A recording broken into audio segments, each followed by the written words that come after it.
Hello दोस्तों, स्वागत है आपका हमारे इस यूट्यूब चैनल आई सक्सीड में। अभी हम रेलवे ग्रुप डी के मैथ सब्जेक्ट का जो हम एनालिसिस कर रहे थे, उसमें हमने 1000 क्वेश्चन करना था, जिसमें से अभी हम 20 क्वेश्चन कर चुके हैं। आज हम 21 से 32 तक के प्रश्नों को देखेंगे। तो देखिएगा, हमारा 21वां जो प्रश्न था, इसमें ये जो हम कर रहे हैं, ये जो मैथ का हम एनालिसिस कर रहे हैं, ये 28/9/2018 के शिफ्ट 2 में मैथ में पूछे गए प्रश्नों को हम देख रहे हैं, जिसमें से हमारा 21वां प्रश्न था कि लकड़ी का एक टोकरी जो 1.8 मीटर लंबा, 1.5 मीटर चौड़ा और 1.2 मीटर ऊंचा है, लोहे के घन से भरा हुआ है जो 6 सेंटीमीटर चौड़े हैं। तो पूछ रहा था कि इसमें टोकरी में फिट आ सकने वाले लोहे के घनों की संख्या ज्ञात करनी थी। देखिए, पहले तो इसमें जो घनाभ, एक तो आपका घनाभ बन रहा है और दूसरा आपका घन बन रहा है। तो घनाभ का जब आप आयतन लेते हैं तो ये लंबाई गुणे चौड़ाई गुणे ऊंचाई होता है, और घन का आयतन होता है AQ। AQ मतलब ये इसका तीनों लंबाई चौड़ाई ऊंचाई, इसका भी मतलब लंबाई गुणे चौड़ाई गुणे ऊंचाई होता है, लेकिन चूंकि इसका तीनों माप समान होता है इसलिए हम इसको AQ कहते हैं। यानी कि अगर लंबाई का ही Q कर दे तो ये आपका आयतन निकल जाता है। इसमें देखिएगा, पहले जो हमारा घनाभ में लंबाई दिया है वो आपका 1.8 मीटर है। देखिए, घनाभ का जो लंबाई आपका 1.8 मीटर है, इसको सेंटीमीटर में बदलेंगे तो ये 180 सेंटीमीटर हो जाएगा। जो घनाभ का चौड़ाई दिया हुआ है वो 1.5 मीटर है, और जब सेंटीमीटर करेंगे तो 150 सेंटीमीटर हो जाएगा। उसके बाद जो इसकी ऊंचाई दी हुई है वो 1.2 मीटर में है, इसकी ऊंचाई सेंटी में करेंगे तो 120 सेंटीमीटर हो जाएगा। और अब आप इसका आयतन निकालते हैं तो 180 गुणे 150 गुणे 120। इसको सेंटीमीटर में बदलने की जरूरत इसलिए थी क्योंकि घन जो दिया था वो आपका 6 सेंटीमीटर दिया हुआ था। लंबाई चौड़ाई और ऊंचाई इसका तीनों बराबर था, वो 6 सेंटीमीटर था। तो यहाँ पे जब घन का आयतन निकालते हैं तो आपका टोकरी में आ सकने वाली लोहे के घनों की संख्या ज्ञात हो जाती है। तो देखिएगा, ये 6 त्रिकी 18 और ये 6 दूना 12 और ये 6 पचे 30, 15 दूना 30, 15 पचे 75, ये 750 गुणे 20, ये 150 और 00, यानी कि 15,000 घन उसमें आ सकेंगे। देखिए, 22वां प्रश्न हमारा था कि एक लड़की 16 किलोमीटर प्रति घंटा की गति से साइकिल चला सकती है और 7 किलोमीटर प्रति घंटा की गति से पैदल चल सकती है। 109 किलोमीटर की दूरी तय करने में उसे 8.5 घंटे लगते हैं। उसे पैदल कितनी दूरी चली है? तो देखिए, उसके द्वारा पैदल चली गई जो दूरी है, मान लीजिए वो पैदल y किलोमीटर की दूरी तय कर रही है, और साइकिल से वह जो है x किलोमीटर की दूरी तय कर रही है, x किलोमीटर की दूरी तय कर रही है, और पैदल वह y किलोमीटर की दूरी तय कर रही है। तो ये जो जब x प्लस y यानी कि साइकिल से और पैदल चल के वो टोटल जो दूरी तय कर रही है वो 109 किलोमीटर का है। अच्छा, दूसरी चीज आप ये देखिए कि जब वो पैदल चल रही है तो उसका जो स्पीड है वो 7 किलोमीटर प्रति घंटा है, और जब वो साइकिल से चल रही है तो उसका जो स्पीड है वो 16 किलोमीटर प्रति घंटा है। तो अब आपको पता है कि जब आप समय निकालते हैं तो समय आपका क्या होता है? समय आपका होता है दूरी बटा चाल। आपका ये एक समीकरण यहां से तैयार हो गया कि वो x किलोमीटर और y किलोमीटर की दूरी तय करके टोटल वो 109 किलोमीटर की दूरी तय कर रही है, यानी कि x साइकिल द्वारा चली गई दूरी और y यानी कि पैदल चली गई दूरी। इस तरह से उसका टोटल जो दूरी हो रहा है वो 109 किलोमीटर का हो रहा है। दूसरा समीकरण आपका देखिएगा, समय यानी कि समय हमारा यहाँ पे कितना दिया है, यानी कि ये 109 किलोमीटर की दूरी तय करने में टोटल समय 8.5 घंटा ले रही है।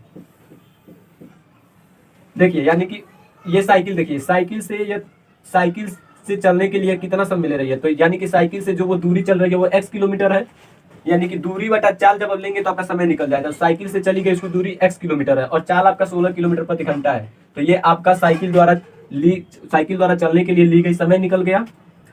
प्लस देखिए, यानी कि पैदल से चली गई उसकी दूरी जो है y किलोमीटर है, और जब वो पैदल चल रही है तो उसका समय कितना ले रही है वो चीज आपको निकालना है। तो आपके लिए पैदल चली गई दूरी और पैदल चलने के लिए जो उसका स्पीड है वो लेंगे, तो आपका पैदल चलने में जितना वो समय ले रही है वो समय निकल जाएगा।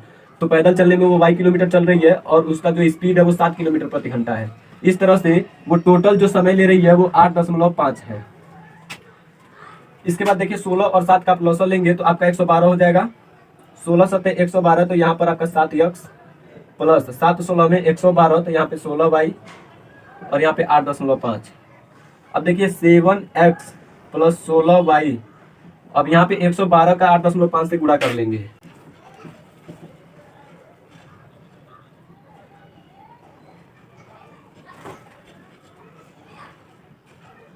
तो ये हो जाएगा आपका 952। ये आपका समीकरण 2 हो गया। अब एक और समीकरण एक और समीकरण दो को तुलना करने पर देखिए, समीकरण एक आपका है x plus y is equal to 109 और समीकरण दो है आपका 7x plus 16y is equal to 952। अच्छा एक बात बताइए, अगर यहाँ पे मैं x को उस पार लेके जाऊं या y को मैं उस पार ट्रांसफर कर रहा हूं तो x इज इक्वल टू आपका हो जाएगा 109 माइनस वाई। देखिए यदि x plus y is equal to 109 है तो y को इस पार लेके आएंगे तो x इज इक्वल टू आपका 109 माइनस वाई हो जाएगा। तो यहाँ से x का वैल्यू निकल गया तो x का वैल्यू यहाँ पे पुट करेंगे। देखिए ये 7 हो जाएगा और x का वैल्यू आपका हो जाएगा 109 माइनस वाई और plus 16y is equal to 952। यहाँ पे 7 का गुणा करेंगे, इसमें कोष्टक को हटाएंगे तो 7 9 63 और 7 एकम 7 और minus 7y plus 16y is equal to 952। ये 763 को इस बार लेके जाएंगे और माइनस 7y में से प्लस 16y को, इन दोनों को जब हम कैलकुलेशन करेंगे तो आपका 9y हो जाएगा। यानी क्योंकि देखिए ये माइनस है और ये प्लस है और चिन्ह उसका लिखते हैं जो ज्यादा होता है, जिसकी संख्या ज्यादा होती है। तो 16 यहाँ पे ज्यादा है तो इसका हम सिंबल लेंगे तो ये 9y इज इक्वल टू 763 को इधर लेके आएंगे यानी कि 763। तो 12 में से 3 गया तो 9 और 14 में से 6 गया तो 8, 8 में 7 गया तो 1 यानी कि y is equal to 21 y। और ये y देखिए आपका क्या है, पैदल y किलोमीटर, यानी कि जब वो पैदल चल रही है तो वो 21 किलोमीटर की दूरी जो है वो पैदल चल रही है। तो आपका आंसर हो जाएगा 21 किलोमीटर।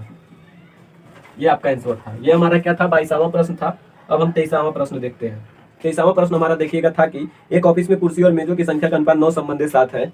यदि कुर्सियों की संख्या मेजों की संख्या से 42 अधिक है। देखिए कुर्सी और मेजों की संख्या का अनुपात दिया था, कुर्सी संबंधी मेज का अनुपात जो था वो 9 संबंधित 7 था। और कुर्सी और मेजों की संख्या में जो अंतर था, देखिए कुर्सी की संख्या जो थी वो मेजों की संख्या से 42 अधिक थी। तो मान लीजिए कुर्सी की संख्या 9x थी और मेजों की संख्या 7x था। तो कुर्सी की संख्या 9x और मेजों की संख्या 7x, तो कुर्सी की संख्या मेजों की संख्या से अधिक थी, यानी कि अंतर निकाल लेंगे और कितना था, कितना अधिक था, तो 42 अधिक था। यानी कि 2x जो था वो आपका 42 था और x जो था वो आपका 21 था। यहाँ से आप वैल्यू पुट करेंगे तो आपका कुर्सी की संख्या निकल जाएगी और मेज की भी संख्या निकल जाएगी। x बराबर आपका 21 था, कुर्सी की संख्या ज्ञात करनी थी तो 21 गुणे 9 कर देना था। तो 9 एकम 9 और 9 दूना 18, 189 कुर्सी वहां पे थे। ये आपका आंसर हो जाएगा।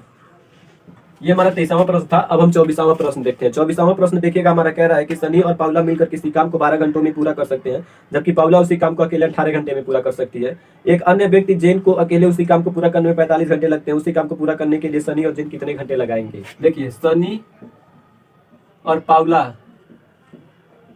मिल करके एक काम को 12 घंटों में कर सकते हैं। पाउला उसी काम को 18 घंटों में कर सकता है। तो देखिए अगर सनी और पाउला मिलकर किसी काम को 12 घंटे में कर सकते हैं तो पाउला उसी काम को 18 घंटे में कर सकता है। तो यहाँ से सनी उस काम को अकेले कितने घंटों में कर सकता है, ये चीज आप निकाल सकते हैं। देखिए यदि यानी कि सनी और पाउला एक दिन में मिल करके, सनी और पाउला मिल करके एक दिन में 1/12 काम कर रहे हैं, जबकि पाउला एक दिन में 1/18 काम कर रहा है। ये सनी और पाउला मिलकर कर रहा है और ये पाउला कर रहा है। तो सनी और पाउला में से अगर पाउला को हम घटा दे तो सनी निकल जाएगा। तो सनी एक दिन में काम कितना कर रहा है देखिएगा। तो इन दोनों का लॉस आपका 72, 12 छक्के 72, 18 चौको 72, यानी कि 2/72, 1/36, यानी कि सनी जो है, देखिए यहां से आपका सनी निकल गया 36, यानी कि सनी उस काम को 36 दिन में कर सकता है, 36 घंटों में कर सकता है। सनी उस काम को 36 घंटों में कर सकता है। अब कह रहा है कि यदि कह रहा है कि जेन जो है उस काम को 45 घंटों में कर सकता है। जेन उस काम को अकेले 45 घंटों में कर सकता है। तो सनी और जेन उस काम को मिलकर करें तो कितने घंटों में कर लेंगे? तो सनी एक दिन में 1 घंटे में 1/36 काम करेगा और जेन 1 घंटे में 1/45 काम करेगा। तो 36 और 45 का आप लॉस ले लेंगे।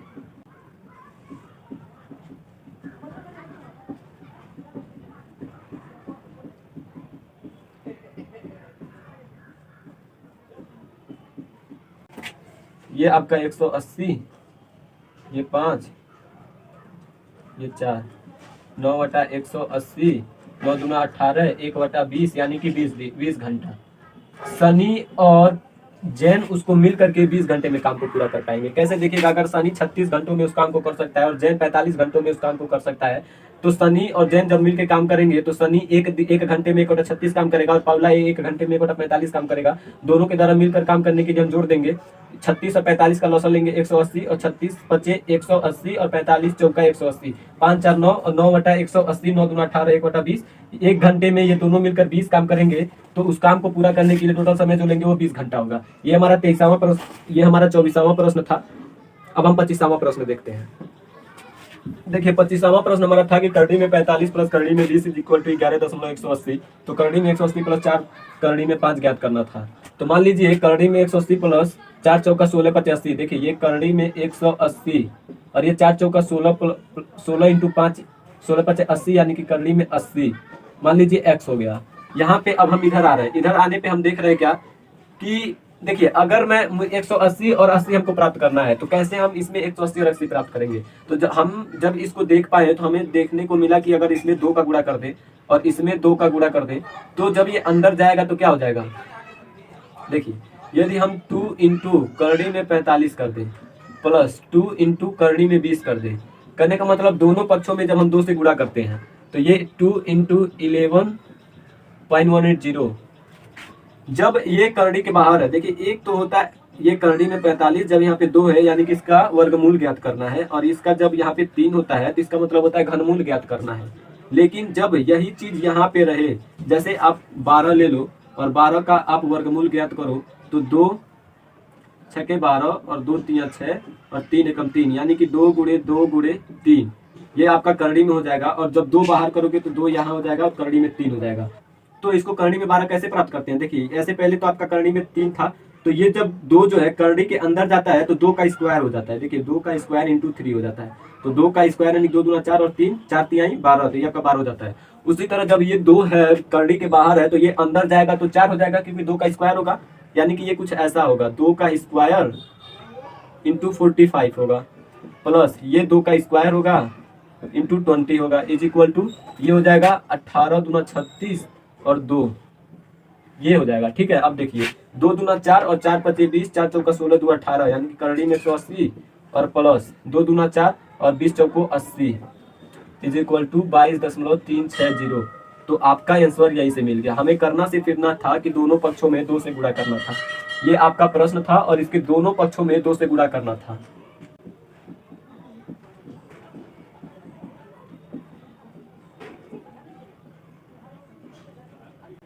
दोनों पक्षों में 2 से गुणा करने पर जब इसमें आप 2 का गुणा करेंगे तो ये आपका 2 से गुणा करने पर आपका करनी में 180 प्लस से करनी में 80 मिल जाएगा और यही आपको फाइंड आउट करना था। तो ये आपका आंसर हो गया 22.360। अगला प्रश्न है हमारा, देखिएगा कि 26वां प्रश्न हमारा था। देखिएगा कि 11 20 27 36 43 डैश डैश 68 75। तो ये दोनों आपको ज्ञात करना था। तो जब आप इसको क्रमशः पढ़ते हुए जब जा रहे थे तो आप देखिएगा यहाँ से यहाँ तक का जो योगफल है वो आपका 9 किया है, फिर यहाँ से यहाँ तक का योगफल आपका 7 किया है, फिर 36 से 27 का योगफल आपका 9 किया है, फिर 27 से 43 का योगफल आपका 7 किया है। यानी कि जब हम आगे बढ़ रहे हैं तो हमें क्या एक क्रम मिल गया, यानी कि 9 और 7 का एक क्रम मिल गया। पहले हमें 9 जोड़ना है, फिर 7 जोड़ना है, फिर 9 जोड़ना है, फिर 7 जोड़ना है, फिर 9 जोड़ना है, फिर 7 जोड़ना है। 9 पहले जोड़े, फिर 7 जोड़े, फिर 9 जोड़े, फिर 7 जोड़े, तो फिर आपको यहाँ पे 9 जोड़ना होगा और यहाँ से यहाँ पर फिर आपको 7 जोड़ना होगा, फिर यहाँ से यहाँ तक 9 जोड़ना होगा, फिर यहाँ से यहाँ तक 7 जोड़ना होगा। यानी कि जब देखिए आपका 9 7 9 7 9 7 का ही क्रम चलेगा। अगर 43 पर आप हैं और इसको आपको ज्ञात करना है तो 43 में जब आप 9 जोड़ रहे हैं तो आपको मिलेगा कितना 52। यहाँ पे आपका 52 हो गया और 52 में जब आप 7 जोड़ रहे हैं तो ये आपका 59 हो गया। 59 में फिर जब आप 9 जोड़ रहे हैं तो आपका 68 हो गया। 68 में फिर आप 7 जोड़ रहे हैं तो 75 हो गया। यानी कि हमारा जो आंसर था वो 52 और 59 था और क्रम आपका 9 7 का था। यानी कि पहले 9 फिर 7 फिर 9 फिर 7 ये आपको जोड़ते हुए जाना था। ये हमारा 26वां प्रश्न था। अब हम 27वां प्रश्न देख रहे हैं। देखिए हमारा 27वां प्रश्न जो था इसमें AB 24 सेंटीमीटर दिया था और DE जो था आपका 9 सेंटीमीटर था। आपको BD निकालना था। तो अगर मान लीजिए BD हमारा x सेंटीमीटर था तो इसको ज्ञात करने के लिए जो हमारा फॉर्मूला होता है फॉर्मूला देखिएगा वो DE square is equal to AD into BD होता है। देखिए अब AD आपका ये यहाँ से यहाँ तक आपका AD है, ये आपका AD है। अगर AD मतलब क्या हो गया, AD आपका हो गया कितना, AD आपका हो गया देखिएगा AB प्लस BD आपका AD हो जाएगा। यानी कि AB प्लस BD आपका AD हो जाएगा। तो AB आपका 24 सेंटीमीटर और BD आपका x। BD AB बराबर आपका 24 सेंटीमीटर, BD आपका x, यानी कि AD जो होगा आपका 24 प्लस x हो जाएगा। तो DE स्क्वायर, DE मतलब 9, 9 का स्क्वायर, AD जो था आपका, AD जो आपका था वो 24 प्लस x था, और BD आपका ऑलरेडी x था इंटू x। तो ये 9 का स्क्वायर मतलब 81, x का गुणा इसमें करेंगे तो 24x प्लस x स्क्वायर। तो ये हो गया आपका x square plus 24x minus 81 is equal to 0। बस यही चीज आपको निकालना था। देखिए 81 का आप लॉसन निकाल लीजिए। 81, 3, 27, 3, 9, 3 और 3, यानी कि इसका मतलब क्या होता है कि 81 का ऐसा गुणनखंड कीजिए, दो गुणनखंड ऐसा निकालिए जिसका योगफल आपका 24 प्राप्त हो। यानी कि 81 का जब हम दो गुणनखंड निकाल रहे हैं तो आप देखिएगा 3 त्रिक 9 त्रिक 27, योगफल या अंतर आपका 27 निकले। तो 3 त्रिक 9 त्रिक 27 और 27 में 3 घटाएंगे तो 24। अगर हम 27 गुणे 3 कर रहे हैं तो आपका 81 मिल रहा है, और 27 में से जब 3 घटा रहे हैं तो ये आपका 24 मिल रहा है। तो देखिए 27 गुणे 3 81, और 27 में से 3 निकालो तो 24। तो ये गुणनखंड था। इसके बाद देखिएगा x square plus 24x minus 81 is equal to 0 था। तो x square plus 27 minus 3x minus 81 is equal to 0। x square 27x minus 3x minus 81 is equal to 0।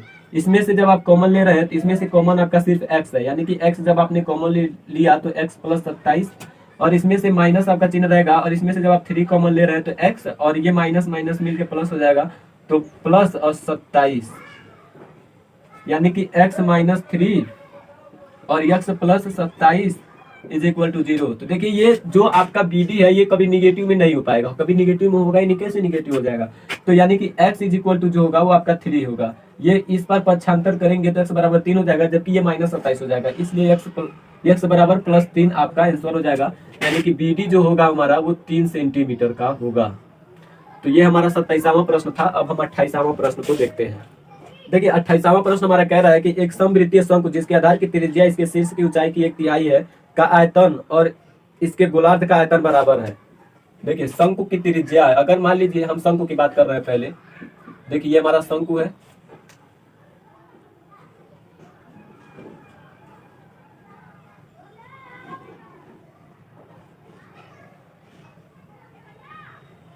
ये हमारा शंकु है, और कह रहा है कि इसके आधार की त्रिज्या जो है इसके ऊंचाई के 1/3 है। अगर हम इसकी ऊंचाई 3r ले लें तो इसकी जो त्रिज्या होगी 3r का 1/3 होगा, यानी कि अगर ऊंचाई h है तो त्रिज्या इसकी r हो जाएगा, है ना।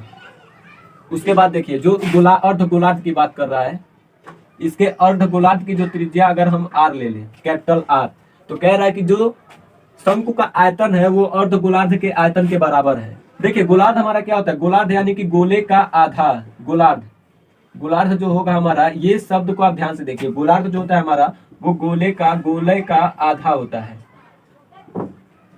इसको हम अर्ध गोलार्ध कहते हैं। गोलार्ध मतलब अर्ध गोलार्ध, यानी कि गोलार्ध और अर्ध गोलार्ध में अंतर हो जाता है। इसको हम पूरा नहीं लेना, इसको हम आधा ही लेना है। तो इन दोनों का जो आयतन है वो बराबर है, यानी कि शंकु का आयतन जब आप ले रहे हैं तो 1/3 पाई r स्क्वायर h हो जाएगा, जबकि आप अर्ध गोलार्ध का आयतन ले रहे हैं तो 2/3 पाई r क्यूब हो जाएगा। तो देखिए 3 से आपका 3 कैंसिल, और h बराबर आपका 3r है, शंकु का जो h है आपका वो 3r है, यानी कि pi r square into 3r is equal to 2 pi r cube. ये पाई से पाई भी कैंसिल हो गया। ये देखिए ये 3 small r cube is equal to 2 capital R cube. तो शंकु की त्रिज्या और गोलार्ध की त्रिज्या में अनुपात पूछ रहा है। R क्यूब जो होगा वो आपका 2 तो होगा, और R3 बराबर कैपिटल R क्यूब जो होगा वो आपका 3 होगा। लेकिन इसको निकालेंगे कैसे, देखिए ये R क्यूब बटा R cube is equal to 2/3, और जब आप R निकालेंगे तो ये करनी में 2 हो जाएगा और यहाँ पे 3 होगा, जबकि कैपिटल R जब आप निकालेंगे तो वो करनी में 3 हो जाएगा और यहाँ पे 3 होगा, यानी कि इनके बीच जो अनुपात होगा वो करनी में 2 और करनी में 3 होगा, और इनका घनमूल आपको निकालना होगा। तो यही इन शंकु की त्रिज्या और गोलार्ध की त्रिज्या के बीच अनुपात था। ये हमारा था 28वां प्रश्न। अब हम 29वां प्रश्न देखते हैं। देखिए 29वां प्रश्न हमारा था कि 20 माइनस 25 माइनस कोष्टक में 25 माइनस 33 भागा -5 गुणे 4 माइनस कोष्टक में -6 प्लस 56 भागा -27 प्लस 13। इसको सॉल्व करना था आपका। देखिए अगर मैं इसको 3 पार्ट में करूँ, ये एक पार्ट मैं यहाँ से कर रहा हूँ, यानी कि यहाँ पे भाग है तो ये ऐसे मैं भाग को बीच में कर दे रहा हूँ, फिर एक पार्ट मैं यहाँ से कर रहा हूँ। देखिए अब मैं दाहिने साइड से सॉल्व कर रहा हूँ। पहले आप इस कोष्टक को हटाएंगे, इस कोष्टक को हटाने के लिए -27 में से जब 13 प्लस 13 को घटाएंगे, यानी कि माइनस और प्लस है तो यहाँ पे माइनस होगा, और इसको जब घटाएंगे, घटाने के बाद आप उस चिन्ह को लिखते हैं जिस संख्या का चिन्ह बड़ा होता है, यानी कि 27 यहाँ पे बड़ा है तो हम यहाँ पे माइनस लिखेंगे, माइनस हो जाएगा। -27 में 13 घटाएंगे तो आपका 14 हो जाएगा। 14 जब इसका वैल्यू आपका हो गया 14 और कितना हो गया -14। अब इसको आप 56 से डिवाइड करेंगे, यानी कि ये भाग है, यानी कि भाग -14 करेंगे तो 14 दूना 28 14 42 14 चौको 56, यानी कि ये 4 बार में कटेगा, यानी कि यहाँ से यहाँ तक का जो वैल्यू हो जाएगा वो -4 हो जाएगा। देखिए ये प्लस के बाद हमारा जो वैल्यू है -4 है, यानी कि ये प्लस अभी भी हमारा, हमने सिर्फ इधर को सोल्व किया। अब बीच वाले को सोल्व करते हैं। ये -6 है और 6 को जब बाहर लेके आएंगे तो ये +6 हो जाएगा, लेकिन ये +6 होगा, यहाँ से यहाँ तक +6 होगा। लेकिन पहले हम क्या करते हैं, गुणा। मैंने आपको पिछले वीडियो में बताया है कि पहले हम भाग करते हैं, फिर गुणा करते हैं, फिर धन करते हैं, फिर घटाना करते हैं, इसी क्रम में हम सॉल्व करते हैं।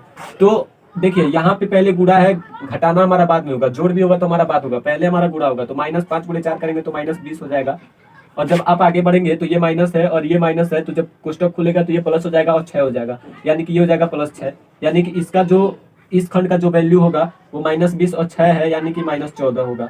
देखिए ये -14 हो जाएगा। इसके बाद देखिए अगर भाग के हम इधर आ रहे हैं तो देखिए 25 में से 33 घटाएंगे तो 8 होगा, और ये -8 होगा, -8 होगा तो इधर जब आएंगे तो ये प्लस हो जाएगा, यानी कि इस खंड का जो वैल्यू हो जाएगा वो आपका 28 होगा जाएगा। देखिए अब जब ये आपका 28 हो गया, यानी कि देखिए हमारा समीकरण जो मिला यहाँ से हो गया आपका 28, और ये भाग वाला चिन्ह यहाँ पे हो गया भागा, और ये -14, और यहाँ से प्लस है प्लस, और ये हो गया -4, यानी कि देखिए 28 भागा -14, और ये प्लस है तो माइनस जब बाहर आएगा तो ये -4, तो ये -14 और -28, 14 दूना 28, यानी कि -2 और -4 इज इक्वल टू -6। तो यहाँ पर जो आपका आंसर होगा वो -6 होगा। ये हमारा 29वां प्रश्न था। अब हम 30वां प्रश्न को देखते हैं। देखिए ये जो 30वां प्रश्न हमारा था, ये था कि इसमें आपको चिन्ह भरना था, यानी कि कौन सा चिन्ह होगा, यहाँ पर भी आपका चिन्ह था, यानी कि कौन सा चिन्ह होगा जो इस समीकरण को संतुष्ट करेगा।